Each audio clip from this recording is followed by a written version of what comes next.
வணக்கம். இந்த வீடியோவில் 3 வகையான பழங்கள் பற்றி பார்க்க போகிறோம். அதில் முதல்ல பார்க்க போகிறது வாழைப்பழம். வாழையில் என்ன ஸ்பெஷல் இருக்குது அப்படி சொல்லிட்டு நீங்கள் கேட்கலாம். அதை நான் ஃபஸ்ட்டு அந்த வாழைக்கொலையை வெட்டிட்டு வந்து அதுக்கப்புறம் நான் சொல்கிறேன் அதை பற்றி.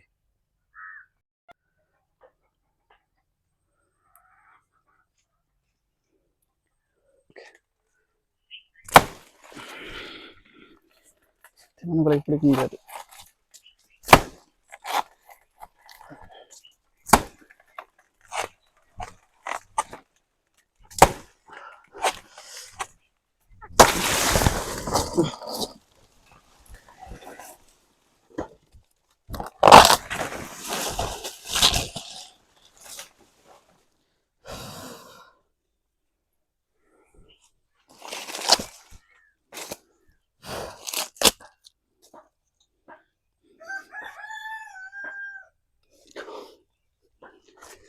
தூக்க முடியல.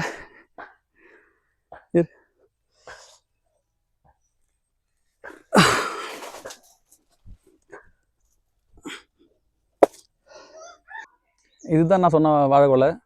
இது வந்து இது உங்களுக்கு பார்க்கும்போது வித்தியாசம் தெரியும் நினைக்கிறேன். மற்ற வாழையிலேருந்து இந்த வாழைக்கு இருக்கிற வித்தியாசம். மற்றதெல்லாம் வந்து பார்த்தீங்கன்னா மோஸ்ட்லி வந்து அந்த உருண்டையாக தான் இருக்கும். இது மட்டும்தான் ஸ்கொயர்ஸ் டைப்பில் இருக்கும். ஏன்னா இந்த வாழையை நான் முதல்ல கொடைக்கானலில் நான் ஒரு வாட்டி போயிருந்தேன் நான் கொடைக்கானலுக்கு. அப்போது அங்கே இருக்கிற தோட்டங்கள்லாம் நான் இந்த வாழைக்கொலையை பார்த்தேன். அவங்க என்ன சொன்னாங்கன்னா இது வந்து அவங்க சைடில் இருக்கிற மலை வாழைன்னு தான் சொல்லி சொன்னாங்க. அவங்க நான் இந்த வாழைப்பழத்தை நான் டேஸ்ட் பண்ணி பார்த்தேன். ரொம்ப நல்லா இருந்துச்சு. எனக்கு ரொம்ப பிடிச்சி போக நான் அங்கேருந்து வாழைக்கன்று அங்கேருந்து கேட்டு வாங்கிட்டு வந்து நான் இங்கே எங்கள் லேண்டில் நாங்கள் வச்சோம். எங்களுக்கு அந்த கன்று கொடுத்தவங்க என்ன சொன்னாங்கன்னா இது வந்து மலை வாழை, இது சமவெளியில் வராது, வந்தாலும் பெருசாக ஈல்டு வராது அப்படின்னு தான் அவங்க சொல்லி கொடுத்தாங்க. இல்லை எனக்கு வந்து இது எனக்கு டேஸ்ட் பிடிச்சிருக்கு, எனக்கு கம்மியான எனக்கு விளைச்சல் வந்தாலும் போதும்னு சொல்லிட்டு தான் நான் வாங்கிட்டு வச்சேன். வச்சுட்டு இதுவும் எனக்கு ஒரு 2 வாட்டி முன்னாடி எனக்கு ஈல்டு கொடுத்துருக்கு இதுக்கு முன்னாடிலாம்.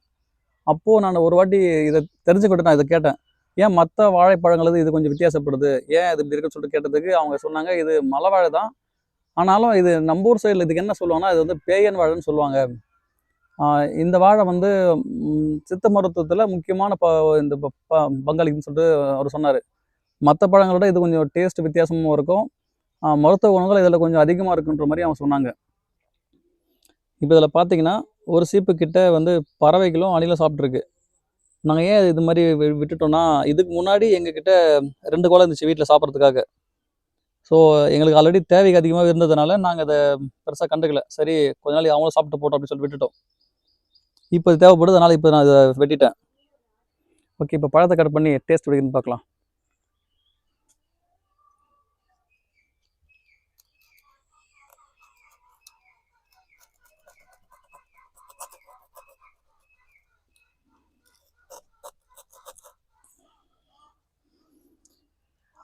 இந்த நீங்கள் வீடியோவில் பார்க்கும்போது சரியாக தெரியுமான்னு தெரில. இப்போ எங்கள் கையில் பாருங்கள், 2 பழம் தான் எங்கள் கையில் வச்சுருக்கேன் நான். இந்த பாருங்கள் முழுசாக என்னோட கையை மறைக்குது. ஏன்னா இது அவ்வளோ பெரிய பழம் இது. இதனோட சைஸ் அப்படி தான் இருக்கும். இப்போ மற்ற பழங்கள் பார்த்தீங்கன்னாக்கா அந்த உருளையாக இருக்கும் இல்லையா ஷேப்பு, ஆனால் இது அப்படி இருக்காது. இந்த பாருங்கள் இப்படி அந்த அந்த ஸ்கொயர் டைப்பில் தான் வரும் பழமே. கிட்டத்தட்ட நம்ம அந்த ஈரோடு வாழை மாதிரி வரும் சைஸு.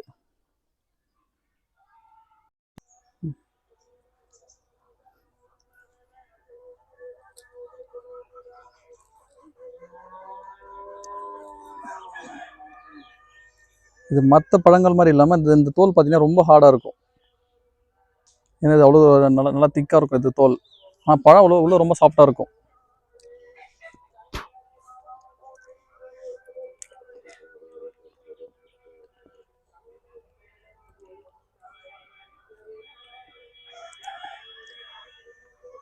இன்னும் பழகணும், இந்த டேஸ்ட் இன்னும் அது முழுசாக வரல. நல்லா தான் இருக்குது. இதில் என்ன ஒன்றுன்னா இந்த பழம் 2 பழம் 3 பழத்துக்கு மேலே சாப்பிட முடியாது. ரொம்ப திகட்டுற மாதிரி ஆகிடும், வயிறு ஃபுல்லான மாதிரி ஆகிடும். இது கொஞ்சம் ரொம்ப கொஞ்சம் ஹெவியாக இருக்கும் மற்ற பழங்களோட. ஆனால் நல்லா தான் இருக்குது. இப்போ நம்ம 2வது பார்க்க போகிற பழம் வந்து திராட்சை. இது வந்து பன்னீர் திராட்சை தான். இதோ கிட்ட வாங்க.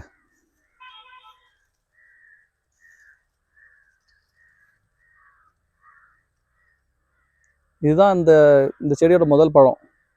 இது காயாக தான் இருக்குது, இன்னும் கொஞ்ச நாள் கழிச்சு பழமாயிடும். இந்த கொடியோட வயசு மட்டும் இது வரைக்கும் ஒரு 8 மாதம் இருக்கும்.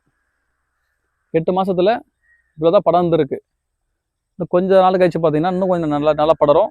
அந்த அடித்தண்டோட சைஸ் நல்லா முத்த ஆரம்பிக்கும். இது இன்னும் பந்தல் ஃபுல்லாக படரல. ஸோ இன்னும் ஃபியூச்சரில் இன்னும் அதிகமான பழம் வைக்கும். பொதுவாக பார்த்தீங்கன்னா சமவெளியில் வந்து திராட்சை கொடி வந்து சரியாக வராது, பழம் வைக்காதுன்னு சொல்லுவாங்க. ஆனால் வருது. நான் இருக்கிறது வந்து வேலூர் சைடு தான். வேலூர் மாவட்டம். இந்த ஏரியாவில் இந்த மாதிரி வருது எல்லாம். நம்ம அது முடிஞ்ச அளவுக்கு அதுக்கான தட்பவெட்ப நிலையை நம்ம ஏற்படுத்தி கொடுத்துட்டோம்னா வருது.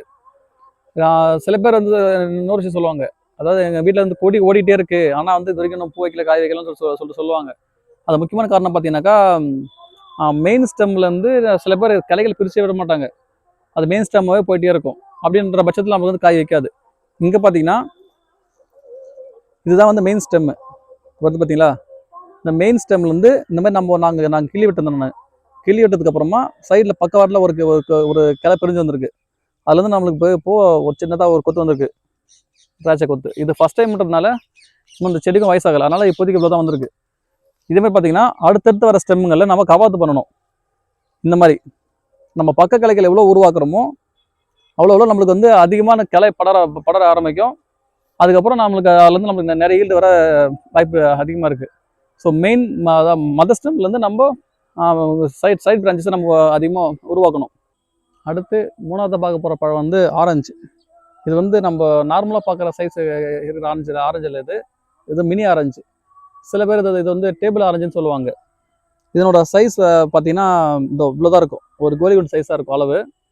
ஹைட்டும் பார்த்தீங்கன்னா பெருசாலாம் ரொம்ப போகாது. இதுவும் ஒரு குறுமர வகையை சார்ந்தது தான். இந்த வயசு பார்த்தீங்கன்னா ஒரு 2 வருஷம் இருக்கும். 2 வருஷமாக இவ்வளோ தான் இதனோட ஹைட் இருக்குது. இந்த காய்கள் பார்த்தீங்கன்னா இவ்வளோ தான் இருக்கும். தவிர நான் இப்போ இவ்வளோ கீழே தான் இருக்கேன். தரையிலேருந்து இவ்வளோ தான் இருக்கும் ஹைட்டு. 6 அடி தான் இருக்கும், 6 அடி கிட்ட இருக்கும். ஸோ இதெல்லாம் பழங்கள் தான். இன்னும் கொஞ்சம் கலர் மாறணும்.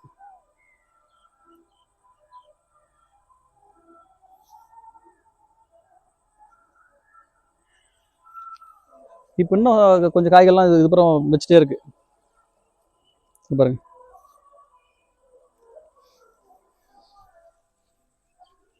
இது இன்னும் முழுசாக பழமானதுக்கு அப்புறமா நான் உங்களுக்கு இந்த பழத்தை எடுத்து ஜூஸ் போட்டு காமிக்கிறேன். இப்போ இது மட்டும் சும்மா நான் பிரித்து காமிக்கிறேன். இது இன்னும் கலர் மாறலை, இருந்தாலும் இது பாருங்க, அந்த எல்லோ விஷயம் தெரியுதா, எல்லோ விஷயம். இப்பவும் இது பழம் தான், ஆனால் கலர் மட்டும் லைட்டாக மாறல. இது தோல் ரொம்பலாம் ஹார்டெல்லாம் இருக்காது.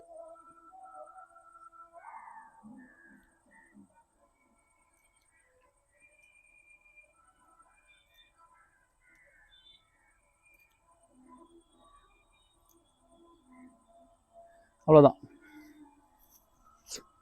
இவ்வளோதான் இதனோட பழமே இருக்கும். இருங்க,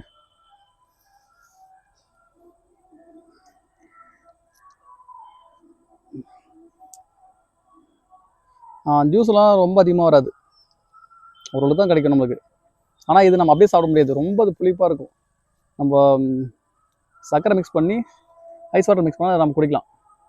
இப்போ ரொம்ப அது புளிக்கும். சும்மா ட்ரை பண்ணி பார்ப்போம்.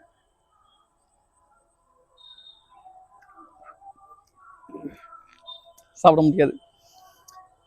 ஆனால் இதுவே நான் சொன்ன மாதிரி ஜூஸ் போடும்போது ரொம்ப நல்லாயிருக்கும், நல்லா ஃப்ளேவராக இருக்கும். இது அவ்வளோதான் போடுறேன். இது இன்னும் நல்லா முழுசாக பழுத்ததுக்கப்புறம் நான் உங்களுக்கு காட்டுறேன். நான் ஜூஸ் மேக்கிங் வீடியோ நான் போட்டு காமிக்கிறேன். இப்போ நம்ம கடைசியாக பார்க்க போகிற பழம் வந்து இலந்த பழம் தான். இது நம்ம நாட்டு இலந்த மாதிரி கிடையாமல் இது கொஞ்சம் சைஸ் பெருசாக இருக்கும். இதை வந்து பேரிழந்தை இல்லைனாக்கா சேமந்த பழம் சொல்லுவாங்க எங்கள் ஊர் சைடு. இப்போ இதுதான் இதுக்கு சீசன். பாருங்க, இந்த சைஸ் இன்னும் கூட நல்லா பெருசாக வரும். இப்போ தான் இது கொஞ்சம் பெருசாகிட்டே இருக்குது, முத்திட்டே இருக்குது. கொஞ்ச நாள் ஆகும். சீசன் இப்போ தான் இதுக்கு. மரம் ஃபுல்லாக காய வச்சிருக்கு.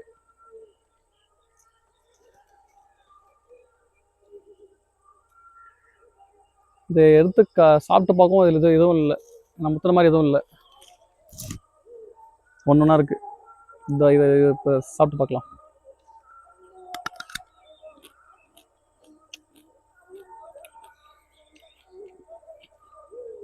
இன்னும் அந்த இனிப்பு வரல, கொஞ்ச நாள் ஆகணும். பழம் ஆச்சுன்னா நல்லாயிருக்கும் சாப்பிட்றதுக்கு. நாங்கள் வீடியோ எடுத்துகிட்டு வீட்டுக்கு போகிற டைமில் இதை நான் கவனித்தேன் நான். இதுவும் நல்லா நல்லா தேறிட்டு இருக்கு. இதுக்கப்புறம் விட்டால் கண்டிப்பாக இது இங்கேயே வேஸ்ட் ஆகிடும். அதனால் இதை நான் இதையும் வெட்டி வீட்டுக்கு தான் போகிறோம்.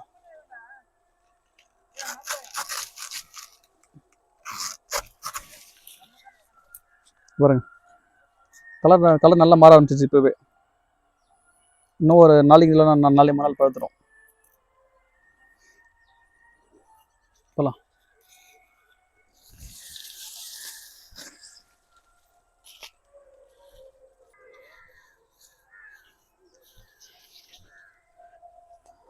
இது என்னன்னு சொல்லிட்டு நிறைய பேர் தெரியும்னு நினைக்கிறேன். இது வந்து ஆல் ஸ்பைசஸ்ஸு. இது பிரியாணிகளுக்கு போகிறது. இதை யூஸ் பண்ணலாம் பிரியாணிக்கு. நல்ல ஸ்மெல் வரும். நம்ம இந்த பட்டை லவங்கம் இந்த மாதிரி எல்லாமே கலந்த மாதிரி ஸ்மெல் வருது. இதை கொஞ்சம் பறிச்சதில்ல அப்படி வீட்டுக்கு போகும்போது நைட்டு கொஞ்சம் தேவைப்படுது.